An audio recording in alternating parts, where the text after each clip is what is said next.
What's up? What's up? What's up?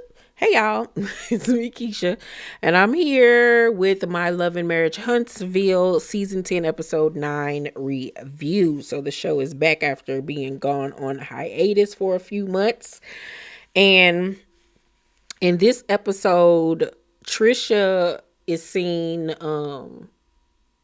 spotting her son Xavier in their home gym. And after they get done doing a little pump session, they sit down and have a one-on-one conversation. And she asks him how he feels about everything that's been going on because it's been a lot. Okay. There's been a fight in the house. There's been arguments. It's just been an episode of Love and Hip Hop up in that damn house. And so Xavier was like, I don't want to be depressed. I don't want to be sad. It's been a lot of fighting, not just between you and dad, but you and Ken. Yeah. And this is why when Ken was saying, oh, the kids are happy, they're great, they're fine. This is why you don't have kids, because you don't even know what the hell you're talking about. I never understood how he could sit up there and try to act like everything is hunky-dory in their house and like them kids don't know what the hell is going on and that they're not being affected by any of this. Obviously them kids would be affected by everything that's going on. And like, I'm so happy that the son held their feet to the fire by saying, not just between you and my daddy, but between you and Ken as well, because y'all arguing and fighting all the goddamn time too. And like he said, I don't want to be sad, I don't want to be depressed. He was like, I don't like seeing people that I love mad at each other and going at each other. He seems like he's a very emotional, sensitive young man. Very smart, very in tune with his feelings, unlike his mama, thank God. So, he says that it feels like, hold on, what'd he say?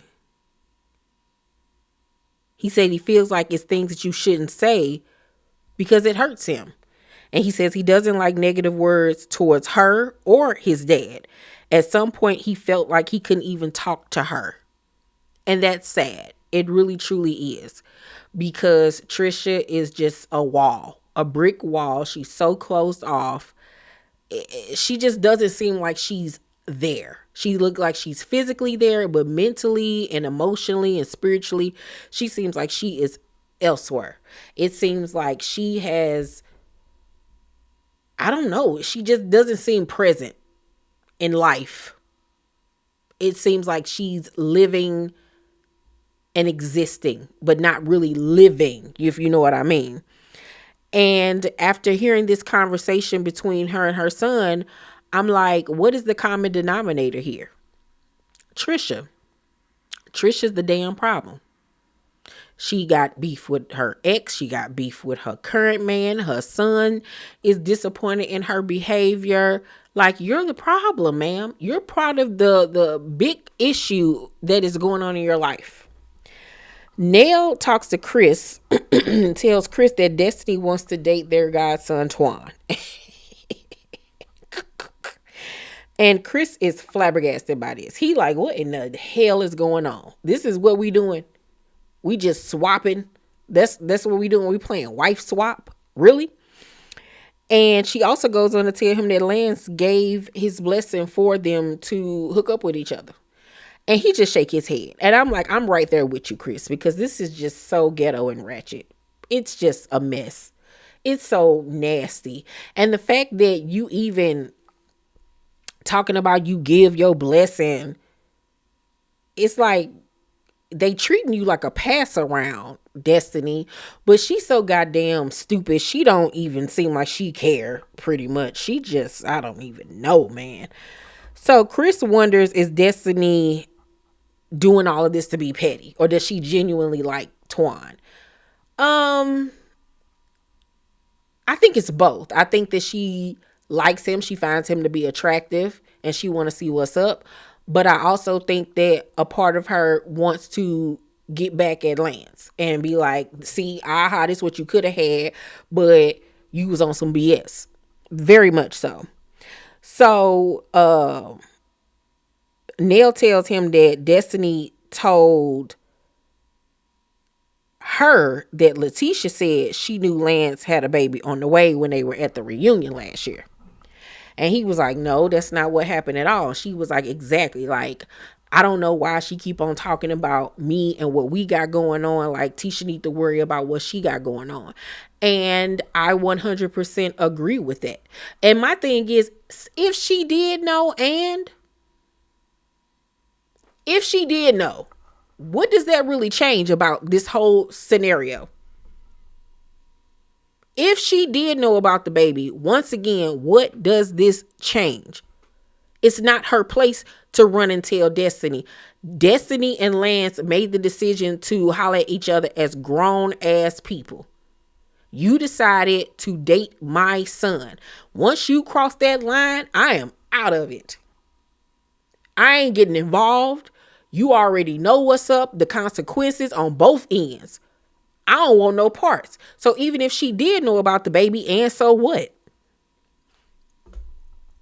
That don't change shit about nothing. That was his responsibility to come and tell you.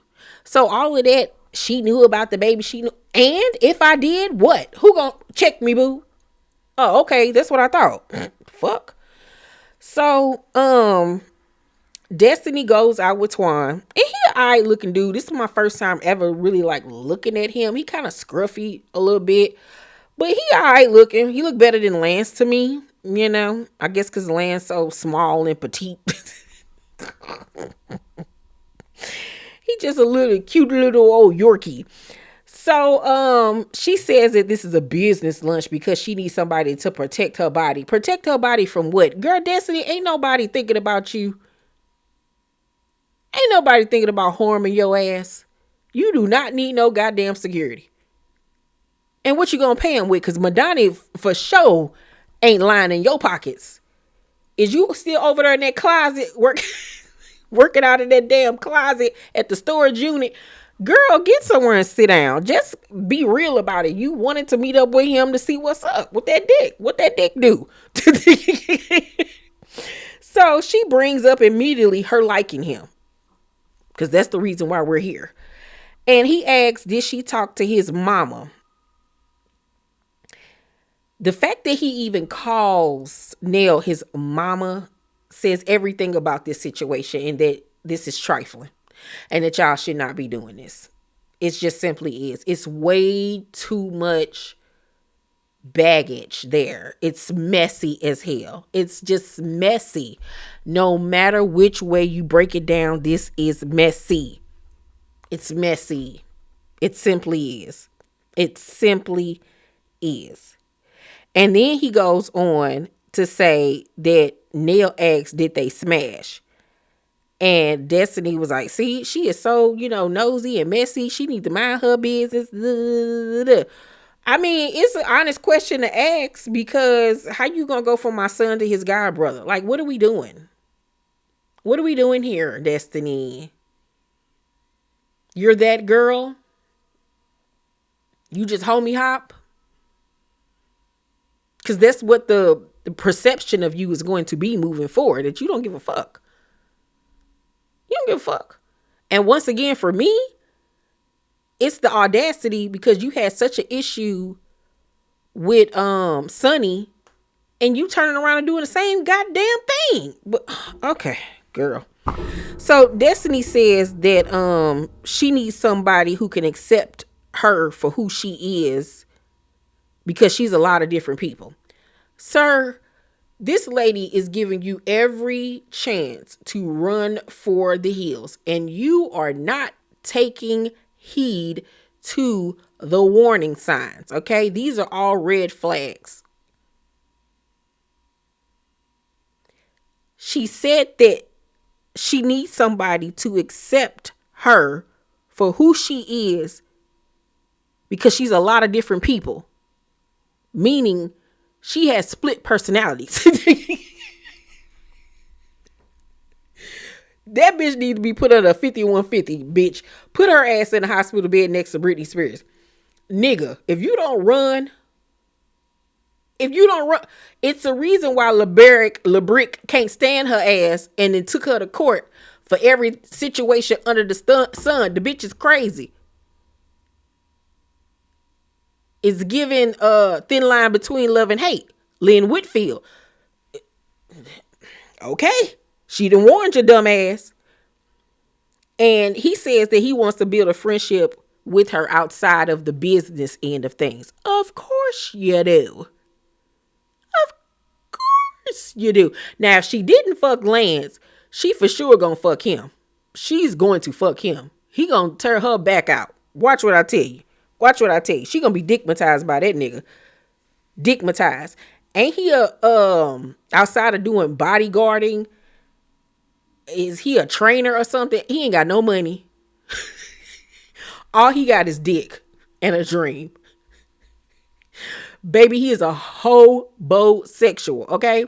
He about to fuck the dog shit out of her, fuck her mind up, go over there and eat up all her food, eat up Law Cheerios and corn puffs and shit, and his juicy juices and his Capri Suns, bitch, and he about to be laid up off her ass, cause all he got is good dick to provide. He ain't helping with not damn bill, and that bitch, he giving you good dick, good pipe, and that's about it. At least Lance had a job.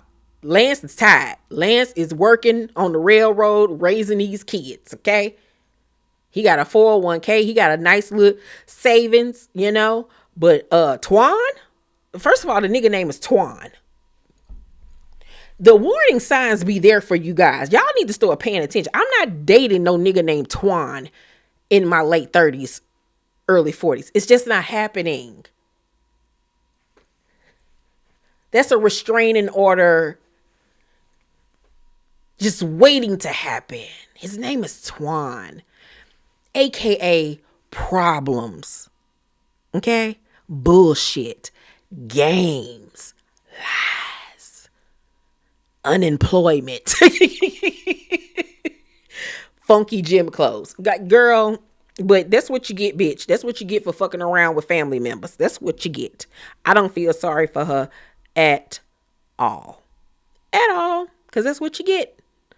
And he over there gonna be wishing and living on a prayer, because while you over there dickmatizing her, she gonna bring out every last personality that she warned you about, and she gonna be over there cutting up your clothes, your look aloe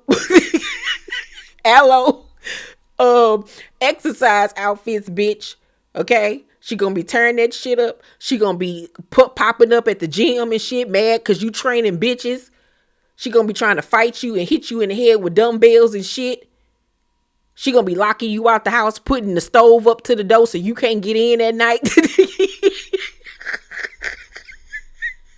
She gonna be keying your truck, because that's all you got. All you got is that truck, okay? She gonna be keying that motherfucker, busting your tires and all that type of shit. She gonna be trying to poison you. She gonna go to court and say you hit her like she did LeBrick. She gonna say you was over there pounding on her. She gonna say your mama crazy. She gonna say Nell crazy. That they was the reason why the relationship didn't work out, because they was all in your business and you listened to them over her. I'm telling y'all what the situation is about to be. Okay, Lance, you dodged the bullet. Okay, you dodged the bullet. You dodged the bullet. Twan is about to go through it. Okay, Twan about to be at Mama Nail House on that wooden dining table, sobbing and crying because he done fucked up his life. Behind that bubble-eyed bitch. I'm telling you, okay? So Trisha goes and talks with Dr. Ken. Dr. Ken is back. I fucks with Dr. Ken. Like, I actually want to have a therapy session with Dr. Ken. He's great.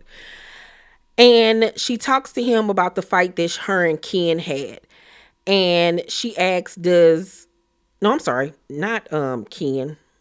Not Dr. Ken yet. We're not there. She talks to Ken, her Ken, about the fight that they had. And she asks, does he want to be there? And he said that he wanted to leave. Like, he was trying to get the fuck on somewhere, which you still should. And he says that nobody thinks about his feelings in that house. He wasn't just talking about her. He was talking about them kids too. Now, from what we've seen in the last, two seasons that they've been on the show, he's spoken nothing but highly of them kids. But now it's, don't nobody think about my feelings.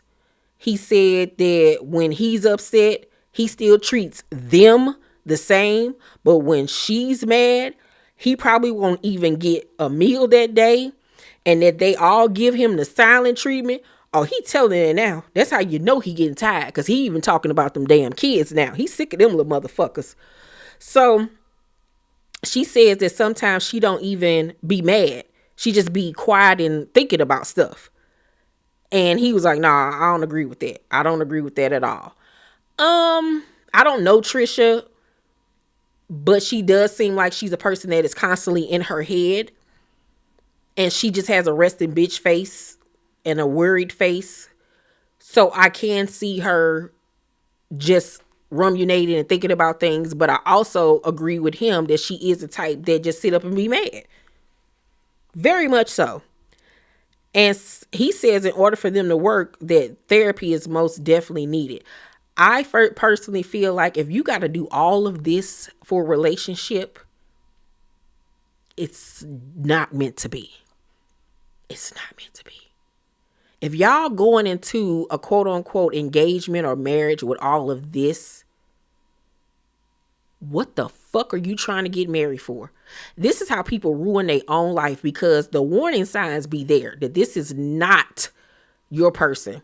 But motherfuckers just be trying to hold on to shit and trying to make shit work that it was never supposed to work in the first place.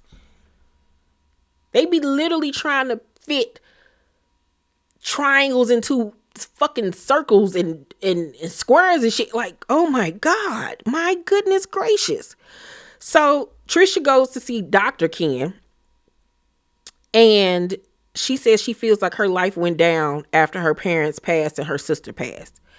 She feels her siblings felt lost when they passed away, especially their dad, who was like a drill sergeant, a la part of her personality traits. Her dad was her best friend, and she said that she tried to be a lot like him. But she also says as much as she loved him, she thinks part of her anger came from him. She says that she didn't fully understand the mantra, do as I say, not as I do, because he didn't live by those words, and she's upset with him. So I don't know if it was a situation where he had an illness and he wasn't taking care of himself, that he was being flippant about it, he was eating wrong. I don't know, but it seems like he didn't do what he needed to do to still be here, and she's upset by that. She says she's angry and she's tired. And I agree with both. Dr. Ken says, do you know it takes strength to grieve? And he says your strength and weakness is saying, I know who I am and I want to do something, but I don't have the strength to do it. So I need a spotter. See, I love the way he communicated with her via exercise terms and bodybuilding terms, because it resonated with her. And that's the sign of a good therapist. And he says, Trisha says, I thought I had a spotter. He didn't turn out to be the spotter. He turned out to be a part of the loss and pain and grief. And she's talking about Marquez. And I'm like, I'm so happy that she admitted that. I'm so happy that she finally admitted it, because it's more than just the situation with her parents and her sister. She's grieving the loss of this relationship. And like I said to y'all last year, she still love that man. That's why she ain't married Ken.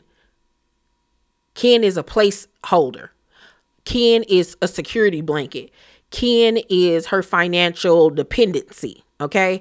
Ken gives her the financial, the emotional, stability that she needs.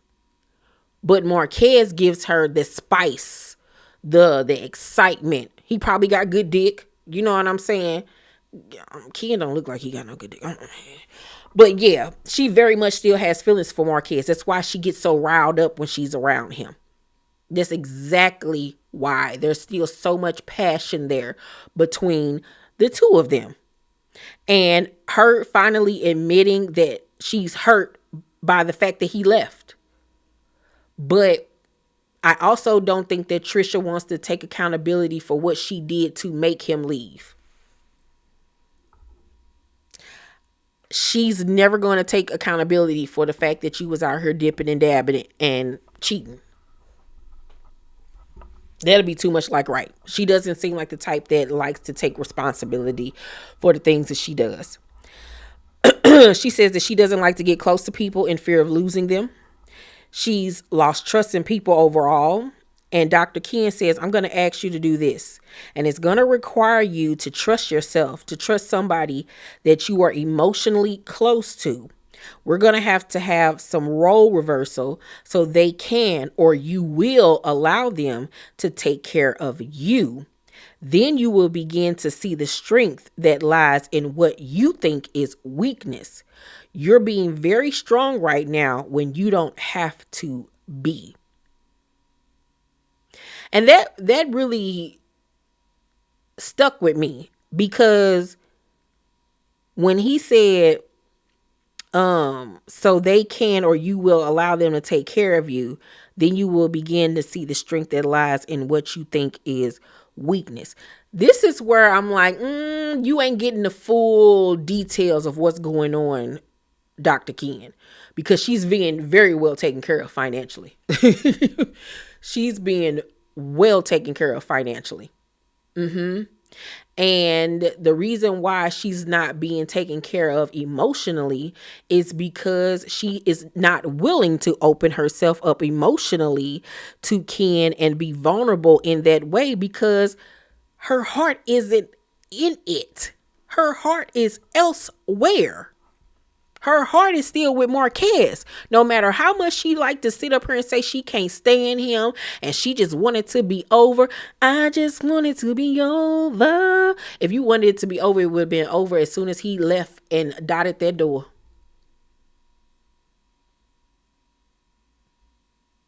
It's not a coincidence that y'all still not fucking divorced. You still being attached to Marquez gives you every excuse and reason in the book not to be attached contractually to Ken. You want that barrier, that wall, that fence up. Because once it's gone, then you don't have any more excuses as to why you don't want to get married and why you're not in a rush to.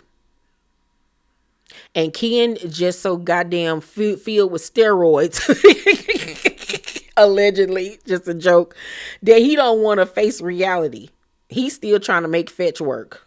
And I don't understand why. You doing all of this for a bitch that's married with 2 kids that ain't yours, constantly getting into it with her ex, lie all the goddamn time, emotionally unavailable.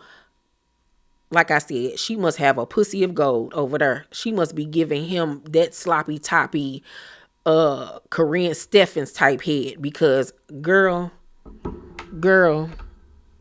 I guess you over there using up all your benefits. All your Medicare from your job and everything on this lady who could give a fuck. Because let me tell you something. If Marquez came up on some dough tomorrow and said, I want my family back, bitch, you will be gone. You will be a gorilla in the mist. George the Jungle looking ass. She would chuck your ass up to do so motherfucking fast. So motherfucking fast. You better start paying the fuck attention and stop being so goddamn stupid. Okay? Because you are playing into the stereotype of being a meathead. Literally. I'm gonna give this week's episode of Love and Marriage Huntsville a C. It was cool. I don't really know if this second half of the season is gonna really give. It's cool. I'm still enjoying it, but I feel like Melody's presence is very much missed. Very much for me. Y'all let me know what y'all think. Let's talk about it down below in the comment section. Please make sure to thumbs up this video, subscribe to my channel, and turn on your post notifications so you guys know when my videos drop. I love you guys, and I'll see you on the next video. Bye.